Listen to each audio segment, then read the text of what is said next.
മദ്രസ കുണ്ടൻ ഇതിന്റെ ഇടയ്ക്കുള്ള കാര്യം എന്താ? നീ നിന്റെ ബാപ്പയുടെ നിന്റെ ഉമ്മയുടെ കാര്യം നോക്കടാ. ഈ പാട്ട് നിന്റെ ഉമ്മയ്ക്ക് പാടിക്കൊടു. അവർ ഉറങ്ങട്ടെ, കാരണം നിന്നെ പെറ്റ് വളർത്തിയില്ലേ. കേരളത്തിലെ അണ്ടിമുക്ക് ശാഖകളിൽ നിന്നും യൂട്യൂബ് വ്ളോഗർമാർ ഉടലെടുത്തിരിക്കുന്നു.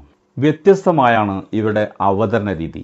അതായത് വ്യത്യസ്തനാമൊരു ബാർബറാം ബാലനെ അങ്ങനെ പാടുന്നത് പോലെ വ്യത്യസ്തമായ അവതരണമാണ് ഇവരുടേത്.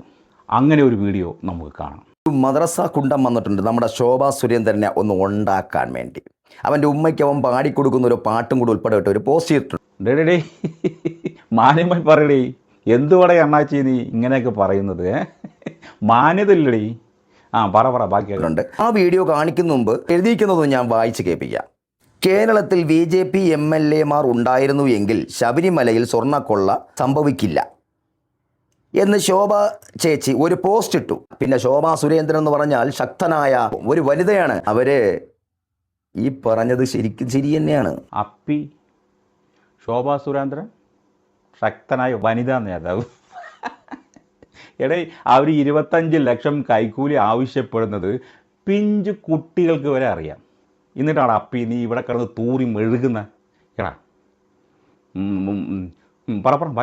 അമ്പലം എന്ന് പറയുന്ന ഹിന്ദുക്കളുടെ വിശ്വാസമാണ്. നിന്നെപ്പോലുള്ള തീവ്രവാദികൾക്കും മദ്രസ കുണ്ടന്മാർക്കും ചൊറിഞ്ഞു കളിക്കാനുള്ളതല്ല. എടേ, ഉത്തരേന്ത്യയിലെല്ലാം അമ്പലങ്ങളും പള്ളികളും പൊളിക്കുന്ന ആരാടേ? ഇവർ തന്നെയല്ലേ, ഇവരുടെ പാർട്ടിക്കാർ തന്നെയല്ലേ? തനിക്ക് കാണണം എനിക്ക്. എന്നാ കാണും. 75 മുതൽ 165 ക്ഷേത്രങ്ങള്, ഇതര ആരാധനാലയങ്ങളോ ആശ്രമങ്ങളോ ഇവർ കഴിഞ്ഞ 10 വർഷത്തിനിടയിൽ പൊളിച്ചു കളഞ്ഞിട്ടുണ്ട്. 2025 മാർച്ചിൽ ആന്ധ്രയിലെ മന്ത്യാൽ ജില്ലയിലെ നല്ലമലക്കാട്ടിലെ കാശിനയന ആശ്രമവും ക്ഷേത്രവും പൊളിച്ചത് BJP നയിക്കുന്ന ആന്ധ്ര സർക്കാരാണ്. ഗഡ്കരിയുടെ സ്വപ്ന പദ്ധതികൾക്കു വേണ്ടി ദേശീയപാത അതോറിറ്റിക്കാർ അഹമ്മദാബാദിൽ ഒറ്റ രാത്രി കൊണ്ട് പൊളിച്ചു നീക്കിയത് 7 ക്ഷേത്രങ്ങളാണ്. 2025 ജൂണിൽ ബീഹാറിൽ മൊപ്തി ബസാറിൽ ഹനുമാൻ ക്ഷേത്രത്തിന്റെ മുകളിലൂടെ JCB കയറി ഇറങ്ങി. ഈ വർഷം പകുതിയോടെ BJP ഭരിക്കുന്ന മുംബൈ മുനിസിപ്പൽ കോർപ്പറേഷൻ 90 വർഷം പഴക്കമുള്ള ജൈനക്ഷേത്രം പൊളിച്ചു. കർണാടകയിലെ മൈസൂരുവിൽ 2021 ഒരു ഹിന്ദു ക്ഷേത്രം പൊളിച്ചു നീക്കി.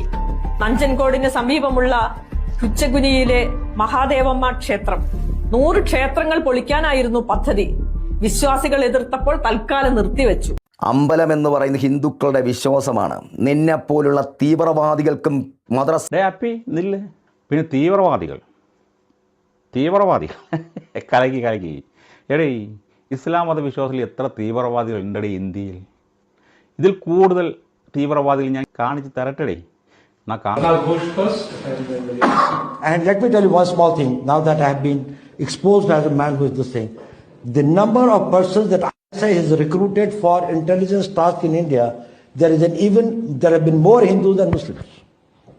If see all the number of cases from 1947 which have been these things under the official secret head of the counter-espionage cases, I think people in media must be these things, that all these cases which come from more than 4,000 cases, probably not even 20% would be Muslims. So it's a very wrong concept. We will carry the Muslims